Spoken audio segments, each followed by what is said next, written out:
我深爱多年的夫君强行给我毒药，害我一尸两命，只因他白月光一句，他的孩子若不打掉，那我就走得远远的，永远都不会找到我。我带着怨气含恨而死，再睁眼竟重生成夫君和白月光的孩子。这一次，所有参与者都要给我死去的孩子陪葬。大家好，开始今天的分享之前，希望你能给人间烟火点个订阅，我将会分享更多优质的内容。婉婉，你快醒醒，别吓唬娘啊！恍惚间，我听见一个哭泣女人的声音，莫名的有些耳熟。锦娘，别担心，女儿会没事的。这个声音是我那狠心夫君的。我猛地睁开眼，看见两张让我恨不得想要当场撕烂的脸。婉婉，我苦命的女儿，你总算醒了。陆锦娘满脸泪痕，突然拉住我的手，声音颤抖中又带着兴奋。我居然重生成了她的女儿，看来老天都看不下去我的惨死，给我复仇的机会。一双手突然出现，搂住陆锦娘。我就说咱们的女儿不会有事的，你看你都担心的让我心疼了。这人是我的夫君顾仪，当年他是个落魄王爷，我是江府不被受宠的庶女，他选中我，送来王府冲喜。他当时身患剧毒，本来是活不过1年的，是我四处求医治好了他。他说遇见我是他的福气。再后来，他从外面带回一女子，说那才是他真爱的人。我可以不争不抢，我只想保护孩子好好活着。但是就这样一个小小的愿望，也被这女子一句话全毁了。我看着眼前的两人，忍下心中的恶心。他们都要为我死去的孩子陪葬，这具身体已经有10岁了。陆锦娘手段了得，没想到这么多年府中没有一个妾不说，还能稳稳抓住顾仪的心，难怪上一世的我斗不过他。不过我重生在他女儿身上，他又当如何面对我呢？娘，你会永远爱我吗？我倚靠在锦娘怀中，接受她的抚摸。她听我这么说，露出慈爱的笑容。你是我唯一的女儿，我不爱你，爱谁呢？我点点头，却面露担忧。她似乎看出我有心事。婉婉，可是遇到了什么事？我担忧地皱起眉头。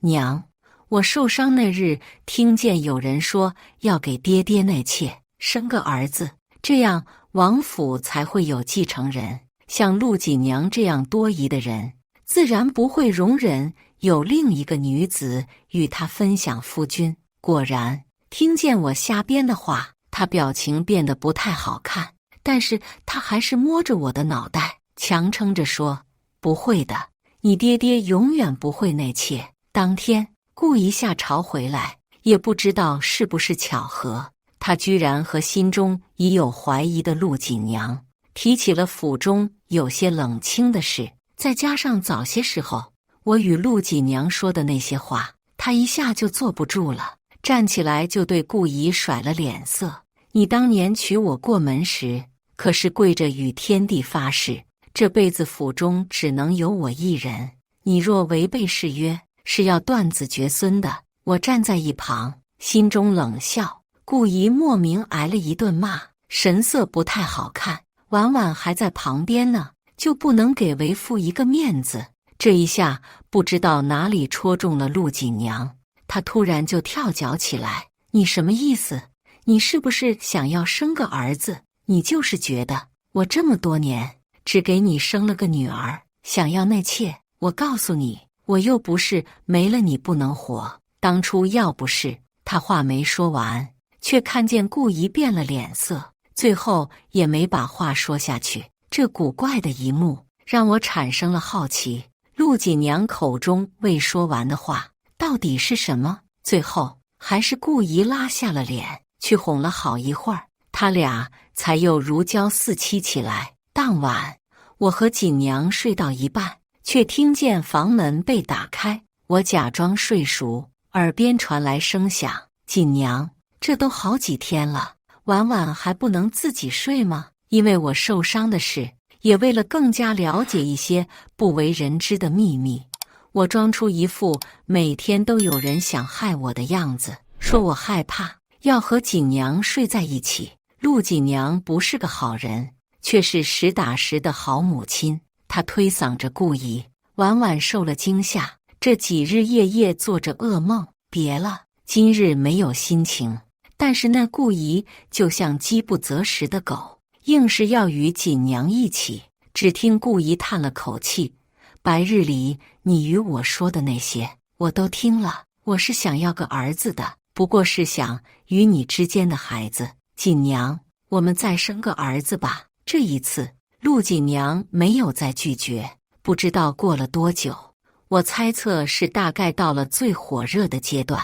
我不动声色将身子缓缓转了过去，然后睁开了眼。正在半眯着眼享受的陆锦娘，也不知怎地，突然睁开双眼。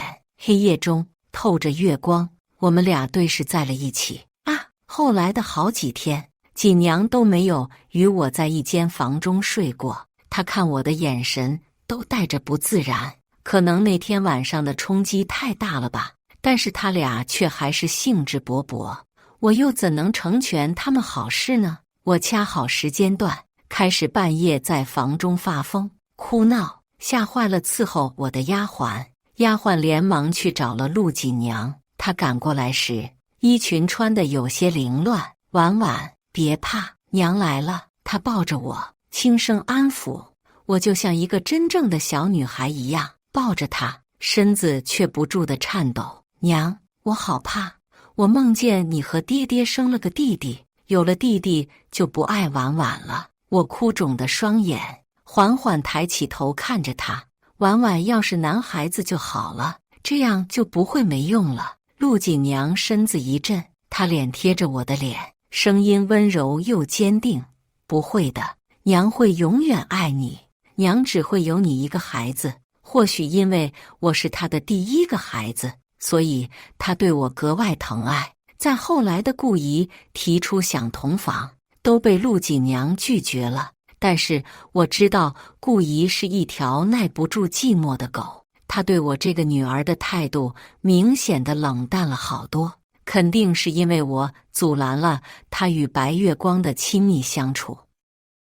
以前她认为我阻碍了她和白月光发展，所以将我除掉。可这一次，她却无法对我下手，因为我和她有一层血缘在。顾姨的昔日好友来找她了，这人我知道，以前特别喜欢喝花酒，每一次来找顾姨，都是想和顾姨去风月场所。上一辈子我根本管不住他，可有了陆锦娘，京城人人都传风流浪子顾王爷居然为了一女子守身如玉。可是谁都忘了，我这个被牺牲的夫人，我尚未出世的孩子又有何错？不可，锦娘若是发现了，她会生气的。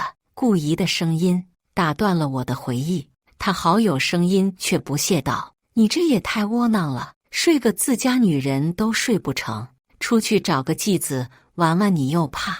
好歹你也是个王爷，你都与他成婚10年了，中间一个妾都没，这已经够可以了。你这么大的王府，只有一个女儿，真是单薄。听说有江时隐的消息了。”听见这个名字，顾姨直接二话不说就和那人出去了。江时隐是谁？我虽然毫无印象，但是陆锦娘那里应该会有一些线索。我找到陆锦娘时，正好听见她和她娘在说话。锦娘，你终究要为王爷生个继承人的，我们做女人的哪能没个儿子傍身？王爷对你再宠爱，最终也会被现实打败。陆老夫人说的确实没错，想要稳固自己的地位，不被夫家抛弃，那就是有个嫡长子。更何况凭借陆锦娘在顾姨心目中的地位，真的生下长子将会是锦上添花。但我可不会让他生。母亲，我知道您是为了我好，可是我不希望婉婉日后伤心，这孩子命苦得很。陆锦娘十分心疼，陆老夫人却猛地站了起来。她命苦，她能生在王府，已是时世修来的福分，不然她早就随她亲爹死了。王爷肯认她做女儿，已经够可以了。锦娘，你要认清现在的局势。陆夫人的话信息量太大，听得我晕乎乎的。我附身的并不是顾姨的亲女儿，难怪顾姨对我的态度一直冷淡，是因为她早就知道了。我的心中一冷，顾姨竟然心狠到如此地步，当初宁可杀死我与她的亲生骨肉，也要去抚养她最爱的女人和另一个男人生下的孩子。我真是大度，你好好想想吧。陆夫人有些恨铁不成钢，说完就走了。她走得匆忙，并没有注意到假山后面的我。等好一会儿，我才装作天真小姑娘模样，扑进失魂落魄的陆锦娘怀中。娘，婉婉好想你。陆锦娘被我这么一抱，回过神来，她怜爱地看着我，我却告诉她，爹刚刚和人出去了，但是神情急匆匆，像是遇见了什么事。要是我是男孩子，我就可以帮到爹爹解决不开心的事了。陆锦娘生出了几分好奇，是什么事呀？说来听听，兴许娘能帮到爹爹呢。爹爹好像提到了一个名字，好像叫江时隐。有人好像说江时隐有什么消息了，然后爹爹脸色就变得特别难看，匆忙走了。娘会知道这个人吗？他是不是和爹爹有什么过节呀？我话音刚落，娘突然激动地抓住我的手臂，她手上用力，掐得我生疼，可我却十分开心。我猜对了，果然和他有关。你说什么？婉婉，你告诉娘，真的没有听错吗？是江时隐这个名字吗？我露出害怕的神色，挤出2滴眼泪。娘，别这样，婉婉好怕。我发誓，我绝对没有听错。而且我还听爹爹好朋友说要去找点乐子，还说什么惯着我娘10年啥的。够了！陆锦娘的脸色越来越黑。当天顾姨带着酒气回来，撞上了刻意等她的陆锦娘，我却在一旁开始看好戏。顾姨也不是个傻的，看到陆锦娘脸色不对，就想拉她回房。顾姨拉了一下陆锦娘的胳膊，却被陆锦娘一甩开。你今日去哪里了？喝花酒是吧？顾姨一愣，辩解道：锦娘，你弄错了，今日只是单纯去喝了茶。锦娘却冷笑一声：你真当我是宋兰烟那个蠢货吗？喝什么茶，能喝得一身酒气？我可不是什么好糊弄的。你嫌我老了，还是说你觉得我让你杀死了亲骨肉，现在开始记恨上我了？怎么，是想要了我的命，去给宋兰烟赔命吗？其实陆锦娘心里一直清楚自己做了多么恶劣的事情。顾姨皱着眉头，显然是不想听到我的名字。好端端的，你又提他做什么？他都死了10年了，我要是真的怪你，就不会这么多年独宠你一人。锦娘，我为你做了那么多，包括婉婉我都视如亲生，你还是看不到我的心吗？如果他们没有拿我当爱情中的脚踏石，我也会感慨他的深情。可我凭什么当他们之间的牺牲品？陆锦娘的气稍微消了一些。你找到江时隐了，为什么没有及时通知我？我顿时来了兴趣，看情况。陆锦娘似乎对江时隐余情未了的样子。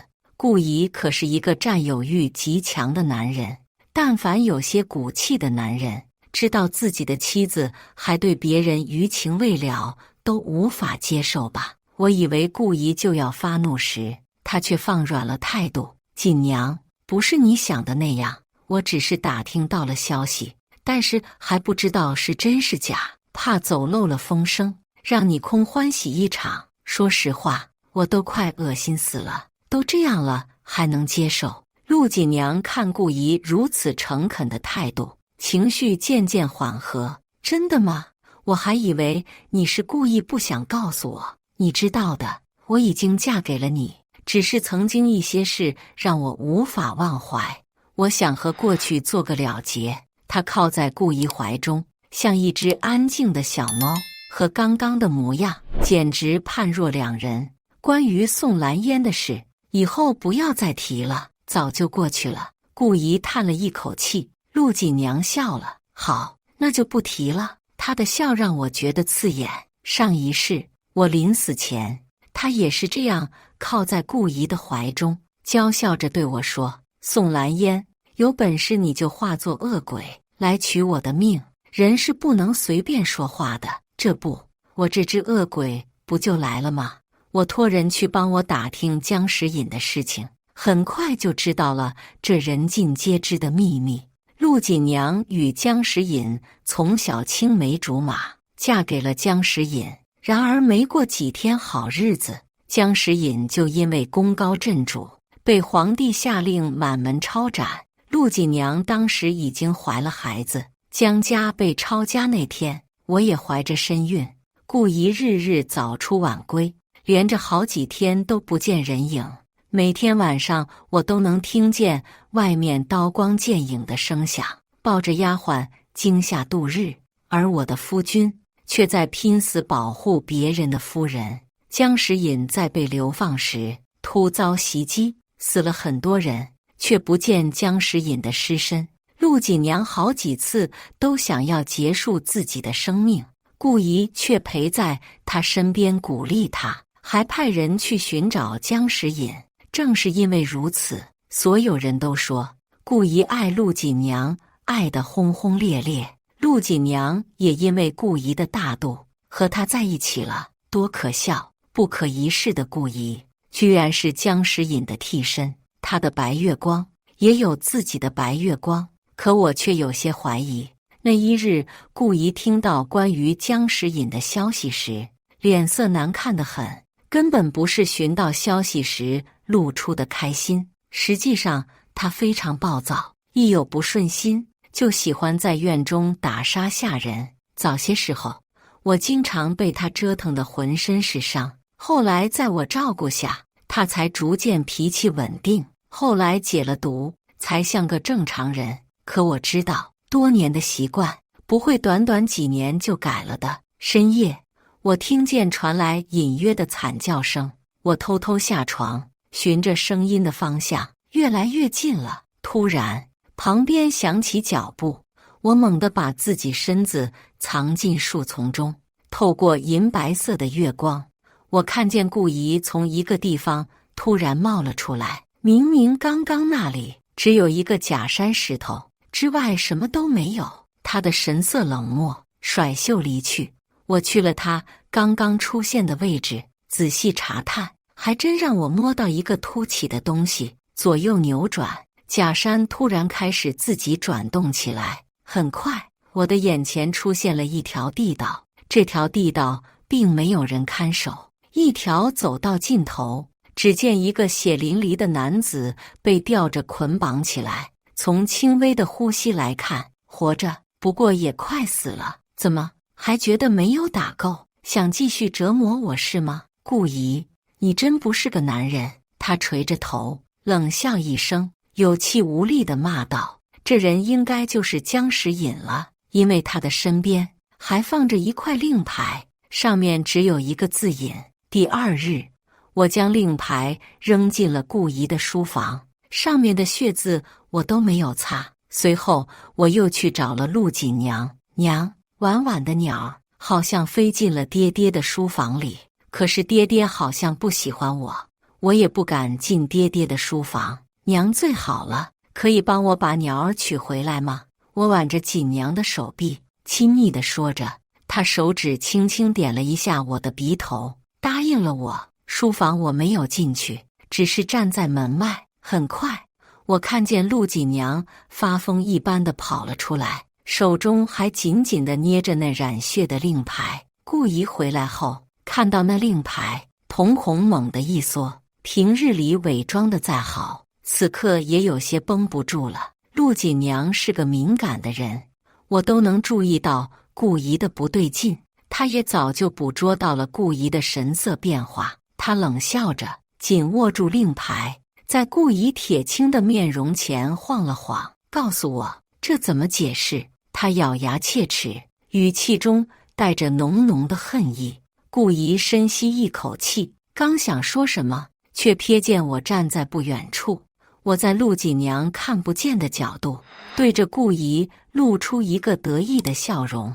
顾姨看我这样，大概是想明白了什么，她当时就失了理智，夺过陆锦娘手中的令牌，朝我的方向砸了过来。我当然是躲开了，我又不会傻到让自己受伤。与此同时，我故意摔倒，滚在一边，朝陆锦娘哭喊：“娘，救我！爹爹发疯了！”我的这具身体是锦娘与江时隐的孩子，他自然是会护着。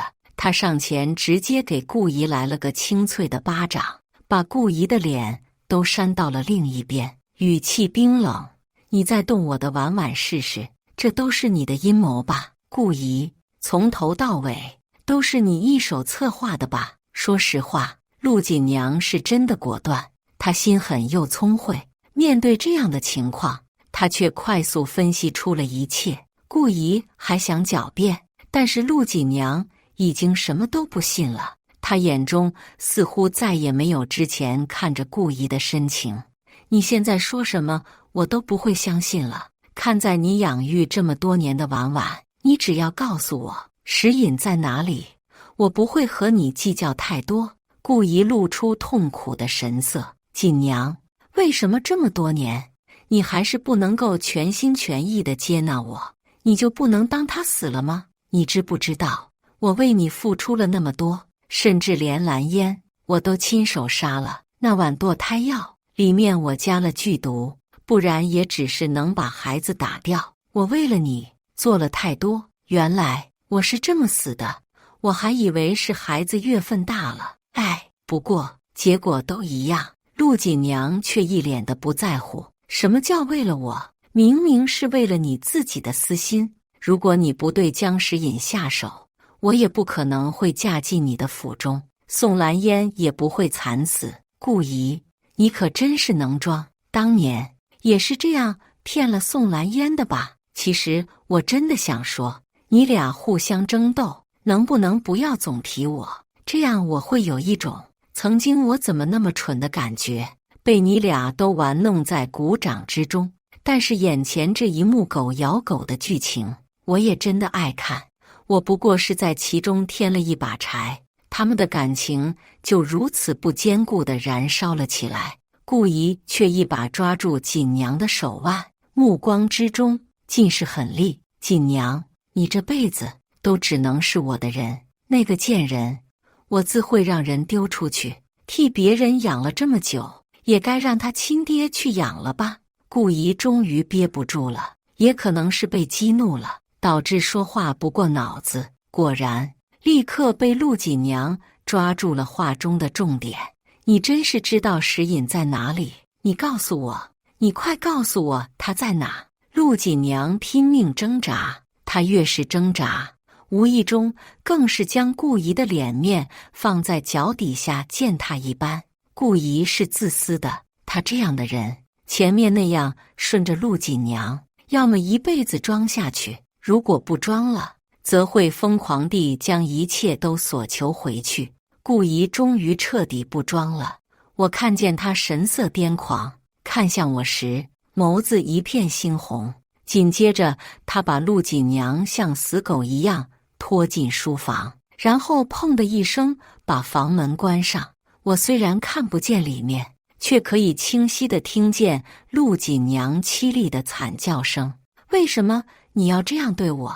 我帮你养你和别人的孩子，我都从来不曾说过什么。为了你，我心甘情愿杀掉亲骨肉。你现在告诉我，让我放你走！顾姨暴怒的声音响起，书房里面噼里啪啦，好像什么东西摔了一地。我想，那大概是陆锦娘这辈子都不曾想过，顾姨还有那样暴躁的一面。可我曾经日日都如此面对，也许是恃宠而骄，时间长了，他也忘了，一个长期忍耐的人一旦爆发那多日压抑的情绪，后果是极其严重的。陆锦娘被顾姨变相的软禁了，无法随意的四处走动，她眼里的光也暗淡了许多。我知道陆夫人近日经常来上门，想给陆锦娘求情。她以为顾姨还是昔日那温言软语的人，可当她看到顾姨冰冷狠厉的模样时，她什么求情的话都说不出来了。陆锦娘开始绝食了，顾姨暴怒之下，当场杀了2个丫鬟泄愤。我并不感到意外，因为她以前就是这样的人。她每次打杀下人时，也不会再刻意避开我，还会时不时地对我说：“婉婉，好看吗？婉婉，过几日你就可以滚了，去找你亲爹，别找本王。就你配不上做我女儿，要么你重新死，再投胎一次。”她这样疯狂地恐吓我，威胁我，但是我都平静地看着她，好像在看一个傻子。顾姨会每天晚上都去折腾陆锦娘，她会掰开锦娘的嘴，拼命地往里面灌着白粥。这时候陆锦娘就会尖叫，是时候了，我再次前往地道中。如果我再不去，江时隐估计就撑不住了。我在解救江时隐的时候，突然身后有人将冰冷的剑放在了我的颈部。小贱人，我就知道你会来这里的。我转过身，丝毫不畏惧地对上顾姨的目光。她喝了些酒，身上还有红肿的抓痕。她一脸笑意看着我：“小贱人，你早就发现这个地道了吧？近日府中的一切，包括那个令牌，都是你搞的鬼。果然跟你的亲娘一样，不是个好东西。我养了你这么多年，都没能把你这狼崽子给喂熟。早知道当初就应该直接把你杀了，就没后来的事了。”他把冰冷的剑靠近了我的脖子几分，我都能感到脖子处传来了一阵刺痛。可我本身就是死过一次的人，我怎会怕这个？顾姨看我还如此冷静，根本不像装出来的。她露出了疑惑的神情。哦，和江时隐一样，如此有骨气。她收回手中的剑，蹲下来，酒气喷洒在我的脸上。顾婉婉，哦不，以后应该喊你江婉婉才是。后面那个就是你亲爹，不过也快死了，很快你就得和你爹团聚了，你可开心？他脸上出现癫狂的神色，疯狂大笑着。但是下一秒，我拿出一把匕首，扎进了他的脖子。是他大意了，他以为我一个10岁的小姑娘是不会做出什么事，可是我是重生在这个身体里的成年女子。你可真狠！他嘴里冒着血，不敢置信地看着我。我冷笑一声，凑在他耳边，轻轻地告诉他：“顾姨，你都猜错了，就算没有江时隐，你和陆锦娘都得死。”他睁大眼：“不，你杀我，我能理解，但是你娘对你那般疼爱，你怎么可以？都到这个时候了，他还觉得我是婉婉。也对，要不是我自己发生了这个事，我也不会相信会有这么离奇的事。既然他都要死了，也不妨碍真相告诉他。顾姨，你的命是我劈了半条命，才从天山老人那里求得药方就回来的。现在我要你将命还给我，不过分吧？”顾姨脸上布满了惊讶，还有不可置信。你是？我冷漠地看着他，他张大了嘴，想要多呼吸一下空气，但是脖子处的伤口就像水一样快速流淌出来。但是还不够，我像疯了一般，将匕首不断地朝他身体上一刀一刀地捅去。白刀子进，红刀子出，鲜血很多都溅在了我的脸上，只觉得热热的，黏糊糊的。